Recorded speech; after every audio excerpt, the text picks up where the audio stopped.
I told you guys I'd give you some commentary, so I'm just gonna talk a little low because my mom's sleeping, so excuse the energy level. But coming into this game, really, my strategy was to be more social. I feel like that's one of my biggest weaknesses in orgs is the social, just because I work a lot, so I don't really get to develop relationships deeper than a surface level with a majority of the cast. There's usually one or two, or if it's a good friend of mine, or whatever the case may be. But that was my goal coming into here, and I definitely think that I've got off to the right foot with that.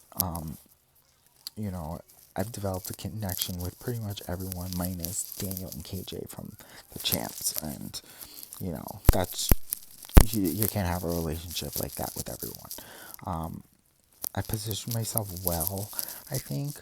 I haven't been too messy. However, I also didn't want to come out winning competitions off the jump like I normally do, and then have to play the defense the whole game. So unfortunately, with that stupid double veto twist, I had to win one early just to make sure that I got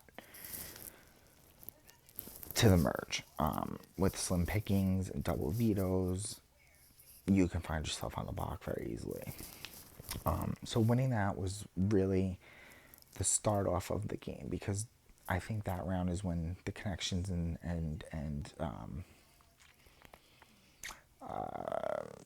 group chats or alliances, if you will, started to form. So how I've been managing them pretty well, but I've found myself in a 3 with Dina and Steven, whom I know are really, really close.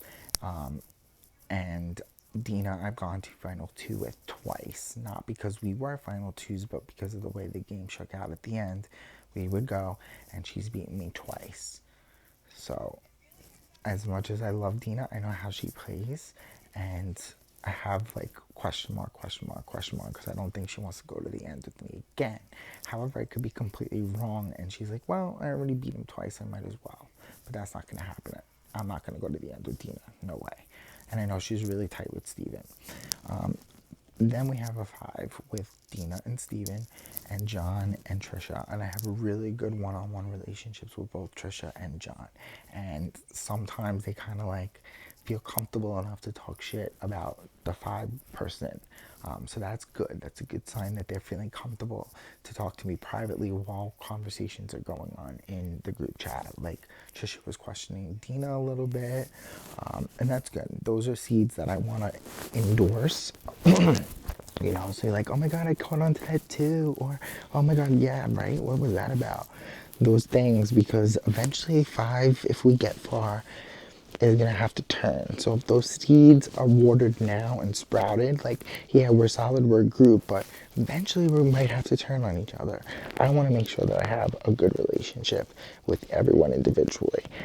And I would say I have that with Trisha, and really much so John. John is like the shock in this game because we've played 3 times and we've always been on opposite sides, and I've always got him out. But we're really tight in this game. I know he has the power, and he said he's going to save it on me, use it on me, so it'll take me and him 1 round further immune, which is perfect, because essentially we got like 3 more rounds till jury, and I want to hold on to my power till live night as much as possible. But anyway, back to my group relationship management. Hold on, let me get a drink. Hold on.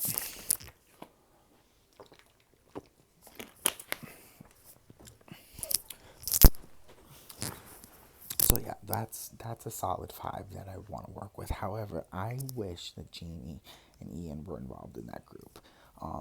Jamie is the person that I talk to the most.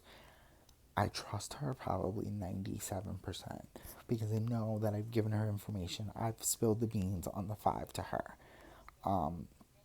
I did tell her about the 5. I didn't tell her about the 3. I told her that I'm looking out for her. I want to work with her. Trying to unite the champs. Once Daniel's gone, we can reunite the champs. You're not in trouble.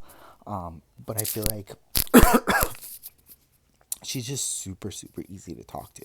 Like, we'll have calls for an hour, and I don't really do that unless, like, I know you and, friends. But, like, just someone I met in a game, like, right off the bat.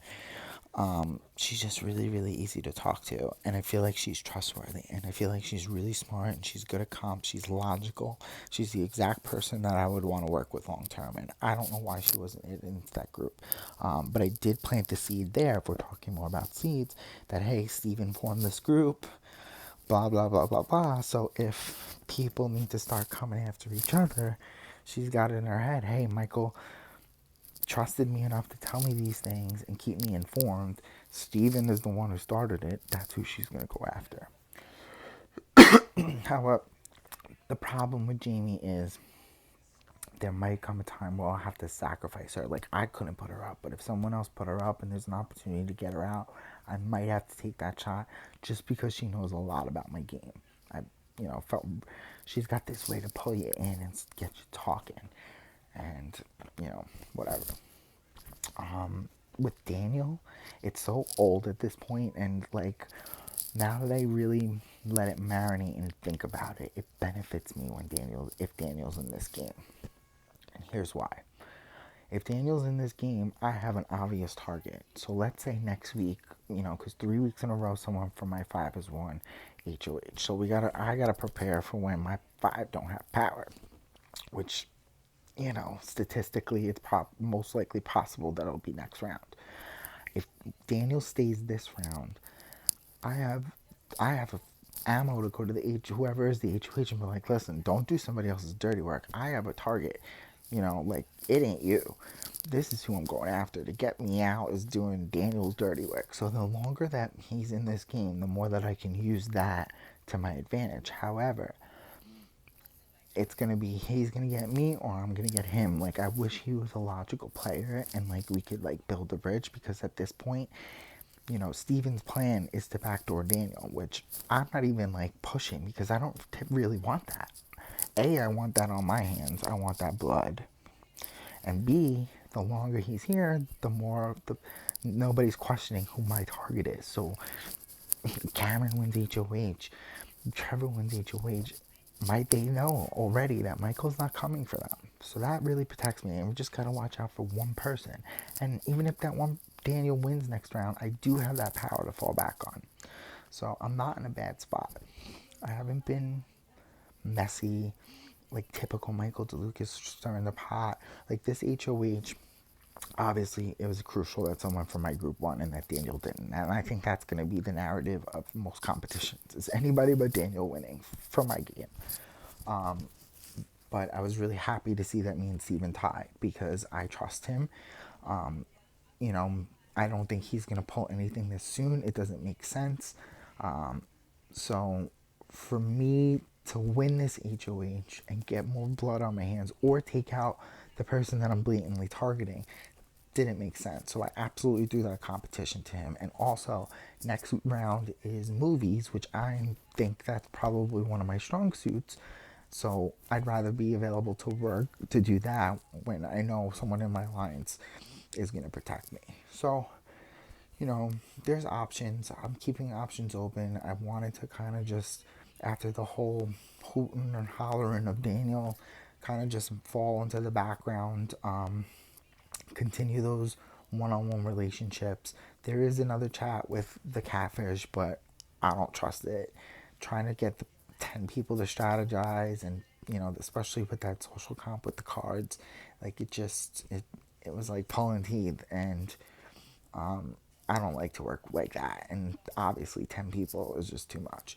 So like if we're thinking further down, I think once Daniel is gone, I gotta set my sights on either John Callahan or Trevor. Something about Trevor. Something about Trevor I just don't like. Not like personally, but the player who is Trevor. Like, he seems really funny, really likable. I don't know what he's capable of. He's not talking much game one-on-one with me. So just that would be thinking ahead. And then I would definitely have to cut Dina at some point. Trisha is an ideal person to go far with because I feel like Trisha hasn't been awake this whole game, and she's loyal and all that, and I know there's a comp that's gonna hit her wheelhouse soon, because I know she's capable of winning comps. but I'm really liking that I'm working with people outside the box. Like, I've never met Steven before. I'm really close with Jamie. I've never met Jamie before. John and I have never worked together before. Trisha, I played Diversion with, and I had something going with, but I wasn't loyal to that. But I'm really liking, you know, stepping outside my comfort zone and playing a different game, and I want to continue on that. Kind of lay low, maybe, like, as long as Daniel doesn't win in the next 2 weeks, I'm okay with he maybe making it to jury, you know. So what else? The competitions have been really, really amazing. They've like tested the different mindset and kept me challenged. Each and every one of them has like challenged me a different part of me, and I like that because that makes you a well-rounded player. So I appreciate that. I hope you guys don't expect too much more drama from me, because I kind of just want to get forgotten about a little bit and let other people make enemies. I don't think it was the smartest idea for Steven to nominate Jamie and Ian, because that's going to just further divide the opportunity for them to work together at some point, from my opinion. I think you should have put up to Catfish, especially if the plan is to backdoor Daniel, if that's his true honest plan, Steven. And I don't care. I'm not even going to push that. Like I said, if he does, he does. And if he doesn't, he doesn't. Not a big deal. As far as the Catfish go, I mean, I'm not impressed unless they're really talking a lot of stuff behind the scenes. I don't know. I'm just really not impressed. The champs are definitely playing impressive, especially after our second round on our side. But yeah, I'm not really impressed yet. Who knows? That's my perception. I know that eventually I'm going to be a big target. That's just what comes along with the territory of being Michael DeLucas. But I'm hoping to set myself up with the right people that are going to need me more than they were going to want to get rid of me, to further themselves in the game, and kind of pin it on like it's too early, it's too early, it's too early, and get to like a final five, and then surround myself with people who aren't the best at competitions, and I could make some magic and get to the end. I'd like to win this game. I got third last time, so I'd like to win this game. This is a real respectable series, and I love each and every one of you guys who are watching. So yeah, I definitely don't want to go home early. I need redemption from my all-star showing and poor behavior. I'm really proud of myself that I'm not, even with the Daniel stuff, I'm proud of how I handled it, and maybe the old player in Michael or whatever wouldn't have handled it so nicely, but you got to try a different approach, right?